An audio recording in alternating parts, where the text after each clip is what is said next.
Dear students, आज हम जगदीश चंद्र माथुर जी की बहुचर्चित रचना, बल्कि यूँ कहें कि उनकी बहुचर्चित एकांकी रीढ़ की हड्डी को आगे पढ़ेंगे। Page number 32। बाबू गोपाल प्रसाद और उनके लड़के शंकर का आना। आंखों से लोक चतुराई टपकती है। आवाज से मालूम होता है कि काफी अनुभवी और फितरती महाशय हैं। उनका लड़का कुछ खीस निपोड़ने वाले नौजवानों में से है।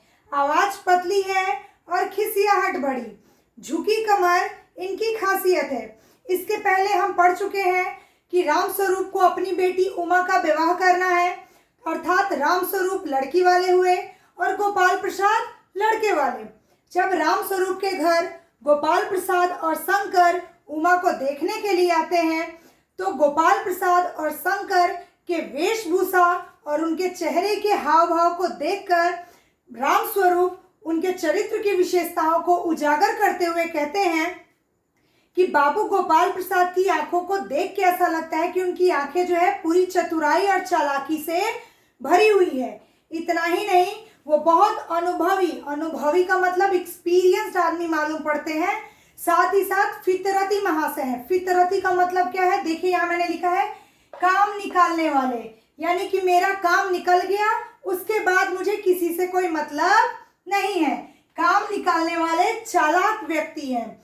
और जहां तक बात रही शंकर की, तो शंकर की आवाज भले ही पतली हो किंतु खिसियाहट भरी आवाज उसकी है। साथ ही साथ झुकी कमर उसकी सबसे बड़ी खासियत है। रामस्वरूप अपने दोनों हाथ मलते हुए, हाँ, इधर तशरीफ लाइए, इधर।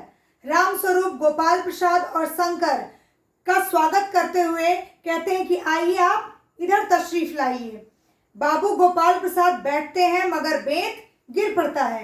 बाबू गोपाल प्रसाद बैठते हैं, लेकिन चूंकि बाबू गोपाल प्रसाद एक बेंत को अपने हाथ में लेकर फिर चलते हैं, तो बाबू गोपाल प्रसाद जब बैठते हैं तो उनकी बेंत उनके हाथ से गिर जाती है। रामस्वरूप, यह बेंत लाइए, मुझे दीजिए। कोने में रख देते हैं। सब बैठते हैं। हाँ, मकान ढूंढने में तकलीफ तो नहीं हुई? गोपाल प्रसाद खंखार कर, नहीं, तांगे वाला जानता था और फिर हमें तो यहाँ आना ही था, रास्ता मिलता कैसे नहीं। उसके बाद रामस्वरूप फॉर्मेलिटी करते हुए कि लाइए, आप अपना बेत दीजिए, मैं वो बेत रख देता हूँ। और आपस में उस तरह की बातचीत कि बताइए मकान ढूंढने में कोई तकलीफ तो नहीं हुई।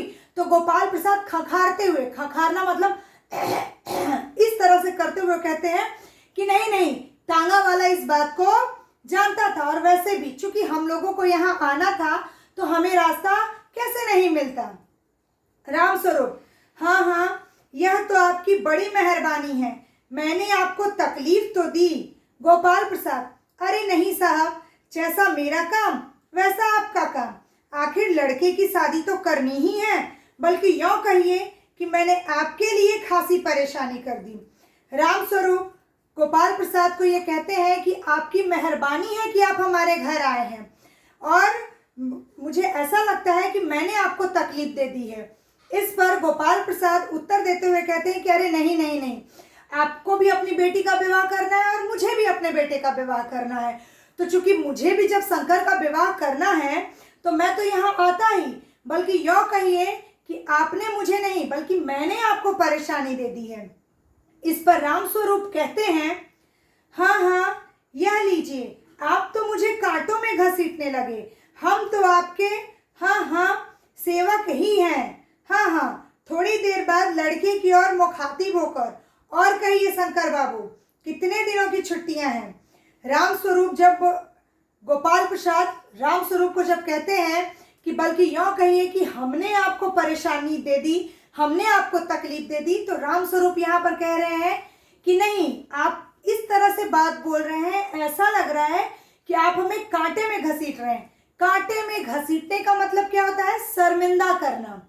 आप ऐसी बात कह करके मुझे शर्मिंदा कर रहे हैं।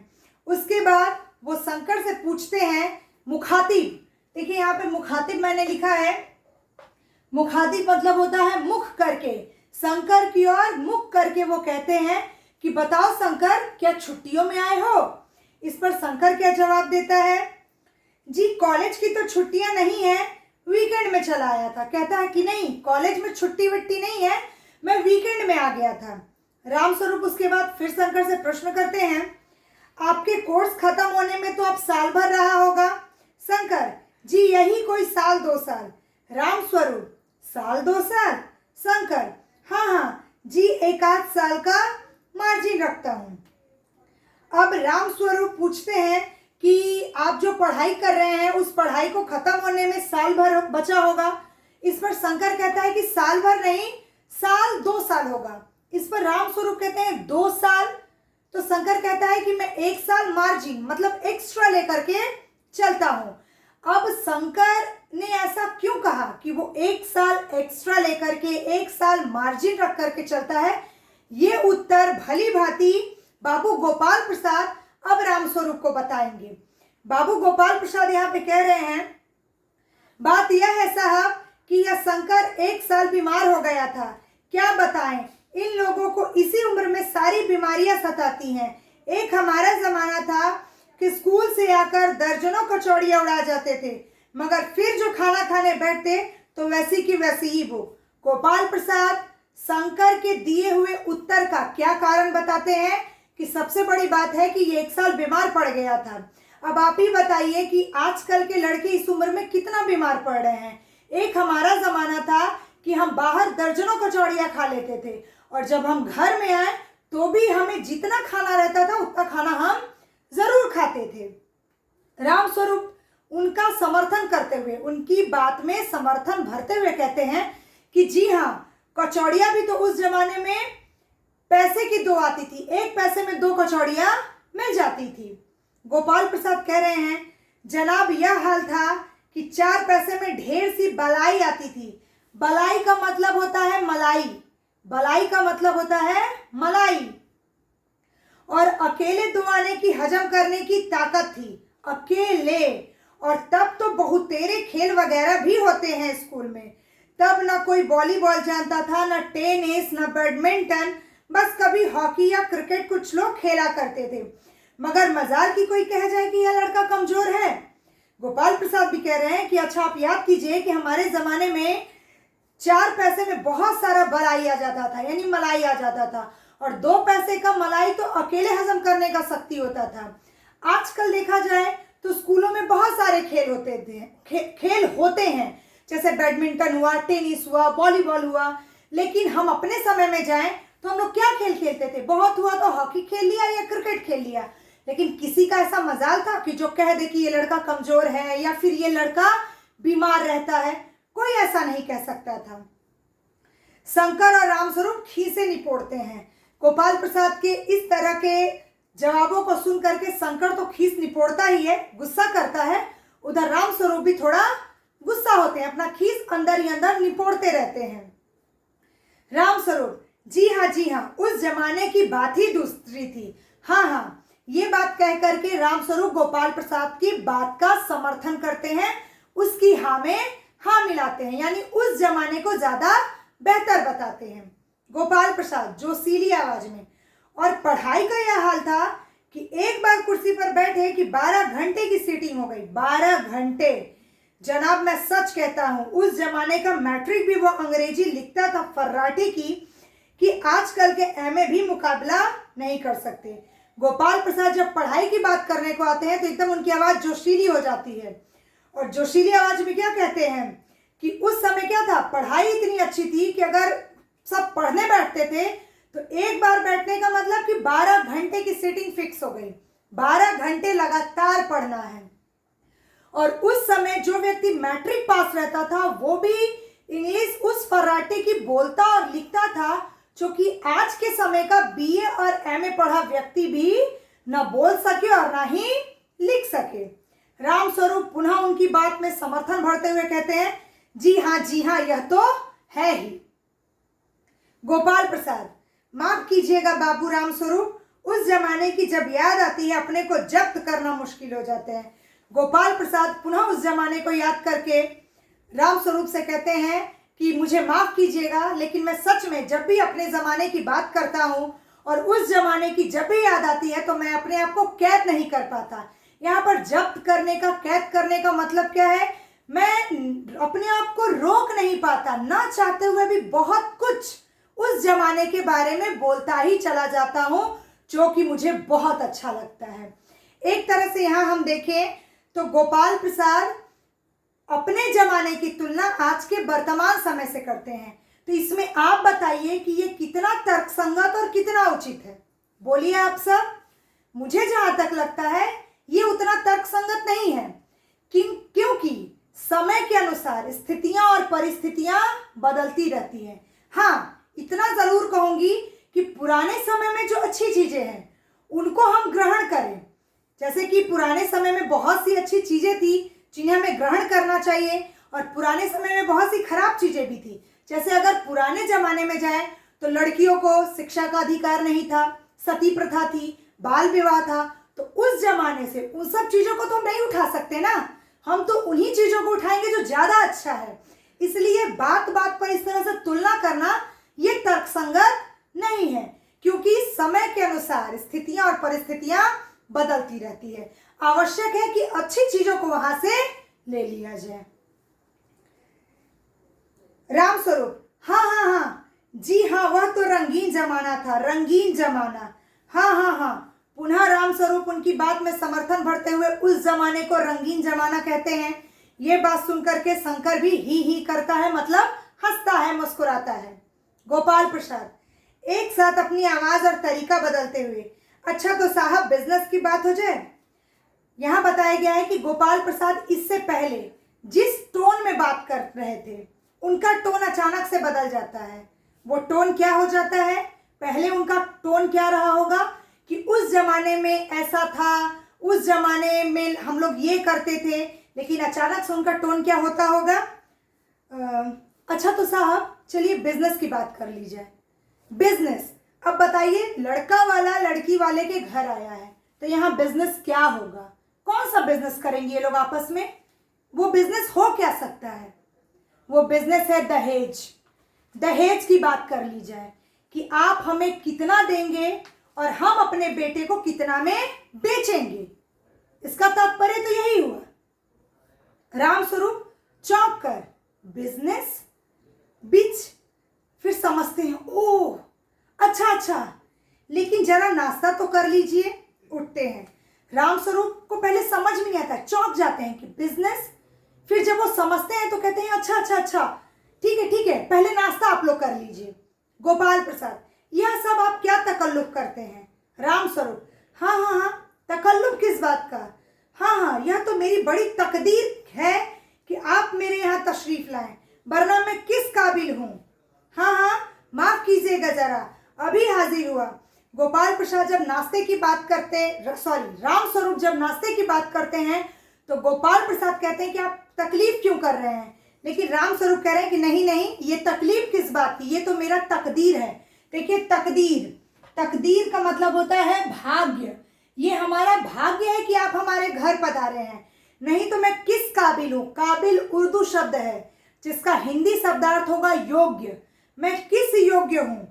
ठीक है, माफ कीजिएगा, अभी हाजिर हुआ। उसके बाद रामस्वरूप नाश्ता लेने के लिए अंदर चले जाते हैं। उनके अंदर चले जाने पर गोपाल प्रसाद अब धीमी आवाज में क्या बोलते हैं, अब हम वो सुनेंगे। गोपाल प्रसाद थोड़ी देर बाद दबी आवाज में, आदमी तो भला है, मकान से हैसियत भी बुरी नहीं मालूम होती, पता चले लड़की कैसी है। शंकर कहता है जी। रामस्वरूप के जाते ही गोपाल प्रसाद क्या है, उसके मकान को चारों तरफ से ऐसे देखने लगते हैं और कहते हैं कि आदमी भला लग रहा है, मकान भी अच्छा है, हैसियत भी इसकी ठीक है, अब देखना है कि लड़की कैसी है। इसमें शंकर सहमति भरता हुआ कहता है कि जी। गोपाल प्रसाद कहते हैं क्यों, क्या हुआ? शंकर, कुछ नहीं। गोपाल प्रसाद, झुक कर क्यों बैठते हो? ब्याह तय करने आए हो, कमर सीधी करके बैठो। तुम्हारे दोस्त ठीक कहते हैं कि शंकर की बैकबोन। इतने में बाबू रामस्वरूप आते हैं, हाथ में चाय की ट्रे लिए हुए मेज पर रख देते हैं। गोपाल प्रसाद जब शंकर से पूछते हैं कि क्या हुआ, तो शंकर कह रहा है कुछ नहीं। तो गोपाल प्रसाद कह रहे हैं कि जब कुछ नहीं है तो तुम इस तरह से झुक कर क्यों बैठे हुए हो? तुम अपना ब्याह तय करने आए हो, शादी तय करने आए हो और इस तरह से झुक करके बैठे हो।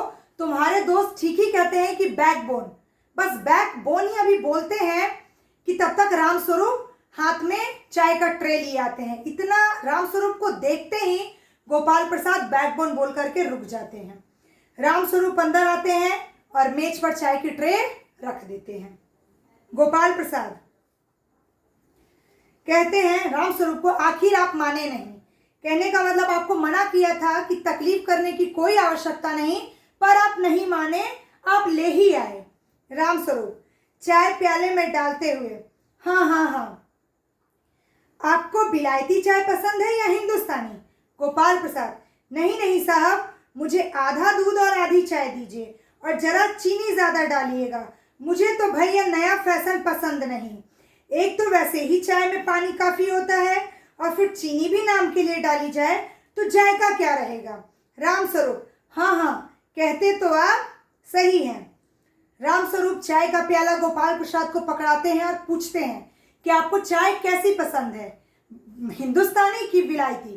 तो गोपाल प्रसाद कहते हैं, देखिए, मुझे आधा दूध और आधी चाय दीजिए और चीनी थोड़ा ज़्यादा डालिए, क्योंकि आज के समय में लोग जो चाय पीते हैं उसमें दूध कम होता है, पानी तो बहुत ही ज़्यादा होता है, और अगर चीनी भी ना रहे तो जायका, जायका का मतलब होता है स्वाद, तो उसमें स्वाद क्या रह जाएगा?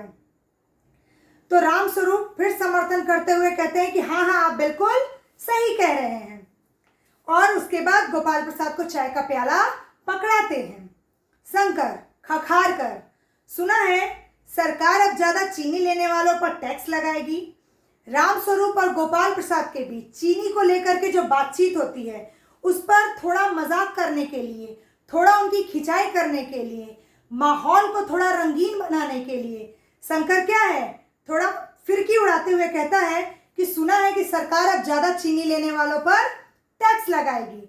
तो गोपाल प्रसाद चाय पी रहे होते हैं और चाय पीते हुए क्या कहते हैं, सरकार जो चाहे सो कर ले, पर अगर आमदनी करनी है तो सरकार को बस एक ही टैक्स लगाना चाहिए। रामस्वरूप शंकर को प्याला पकड़ाते हुए, वह क्या?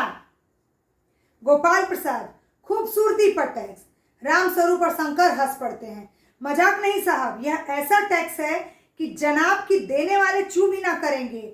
बस शर्त यह है कि हर एक औरत पर यह छोड़ दिया जाए कि वह अपनी खूबसूरती के स्टैंडर्ड के माफिक अपने ऊपर टैक्स तय कर ले, फिर देखिए सरकार की कैसी आमदनी बढ़ती है। शंकर के ये कहने पर कि सरकार चीनी पर टैक्स लगाएगी तो गोपाल प्रसाद कहते हैं कि सरकार को अगर आमदनी ज़्यादा करनी है, ज़्यादा कमाना है, तो उसे एक ही चीज़ पर टैक्स लगाना चाहिए। तो रामस्वरूप गोपाल प्रसाद से पूछते हैं किस चीज़ पर? तो वो कहते हैं खूबसूरती पर, क्योंकि खूबसूरती पर टैक्स लगाए और सरकार औरतों पर छोड़ दे कि भाई आप अपनी खूबसूरती के हिसाब से टैक्स भरिए कि आप कितनी खूबसूरत हैं। और ऐसा हम सब जानते हैं कि कोई भी लड़की अपने आप को खराब तो नहीं मानती, बल्कि सामने वाले से ज़्यादा खूबसूरत मानती है, तो ऑब्वियसली वो क्या करेगी, ज़्यादा टैक्स भरेगी। तो उसी बात पर सुन करके रामस्वरूप और शंकर दोनों ही हंस पड़ते हैं और क्या कहते हैं कि बस औरतों पर छोड़ दिया जाए कि आप अपने स्टैंडर्ड के हिसाब से टैक्स भरिए। तो कोई अपने आप को नीचा नहीं बताता, सबका स्टैंडर्ड एकदम ऊपर होता है, हाई होता है। रामस्वरूप जोर से हंसते हुए, वाह वाह, खूब सोचा आपने, वाकई आजकल यह खूबसूरती का सवाल भी बेढब हो गया है। हम लोगों के जमाने में तो यह कभी उठता भी न था। तस्तरी गोपाल प्रसाद की तरफ बढ़ाते हैं, लीजिए। रामस्वरूप इस बात पर जोर से हंसते और कहते हैं कि आज के समय में खूबसूरती इतना मायने रखने लगी है कि एक तरह से अगर कहें कि खूबसूरती का सवाल बेढब हो गया है। बेढब मतलब बेढंगा हो गया है। खूबसूरती के लिए लोग क्या कुछ नहीं करते हैं। और ये भी कह रहे हैं कि हमारे समय में इस तरह की बात उठती भी नहीं है। और तस्तरी बढ़ाते हैं, तस्तरी में हो मिठाई रखा हो, बिस्किट रखा हो, कुछ भी रखा हो सकता है, तो उस तस्तरी को गोपाल प्रसाद की तरफ बढ़ाते हैं कि लीजिए इसमें से आप कुछ उठाइए। गोपाल प्रसाद समोसा उठाते हुए, अभी मैंने कहा कि उसमें कुछ भी रखा हो सकता है, बिस्किट हो सकता है, मिठाई हो सकता है, लेकिन उसमें वाकई में रहता क्या है, समोसा। तभी तो गोपाल प्रसाद उस तस्तरी से समोसा उठाते हैं। कभी नहीं साहब, कभी नहीं। और समर्थन करते हुए कहते हैं कि हाँ, कभी नहीं, हमारे जमाने में खूबसूरती को लेकर के इस तरह की बातें कभी उठती नहीं थी। रामस्वरूप शंकर की ओर मुखातिब होकर यानी मुख करके उनकी तरफ अपने चेहरे को ऐसे करके कि अब आप बताइए, आपका क्या ख्याल है शंकर बाबू? शंकर किस मामले में? रामस्वरूप, यही कि शादी तय करने में खूबसूरती का हिस्सा कितना होना चाहिए। गोपाल प्रसाद बीच में ही, यह बात दूसरी है बाबू रामस्वरूप। मैंने आपसे पहले भी कहा था, लड़की का खूबसूरत होना निहायत ज़रूरी है। कैसे भी हो, चाहे पाउडर वगैरह लगाए चाहे वैसे ही। बात यह है कि हम आप मान भी जाए मगर घर की औरतें तो राजी नहीं होती। आपकी लड़की तो ठीक है। रामस्वरूप अब शंकर से पूछते हैं, चूंकि शंकर उनकी बेटी से विवाह करने आया है तो उनका पूछना भी उचित है कि आप बताइए कि खूबसूरती के मामले में, ब्याह में लड़कियों का खूबसूरत होना निहायत ज़रूरी है, इसमें आपकी क्या राय है? शंकर जवाब दे ना दे, शंकर की रामस्वरूप की बात को काटते हुए, शंकर को जवाब न देते हुए खुद ही गोपाल प्रसाद कहते हैं कि लड़कियों का सुंदर होना बहुत ज़रूरी है। आप मानिए ना मानिए, लड़कियां चाहे ऐसे ही सुंदर हो या पाउडर क्रीम लगा के सुंदर दिखें, पर सुंदर होना ज़रूरी है।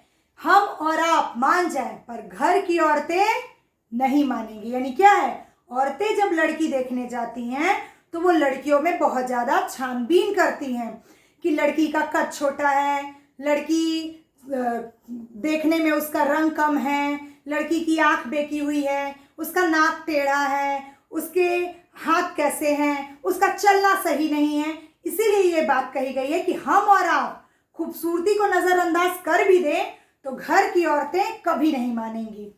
इसके बाद का हिस्सा हम अगली क्लास में पढ़ेंगे। धन्यवाद।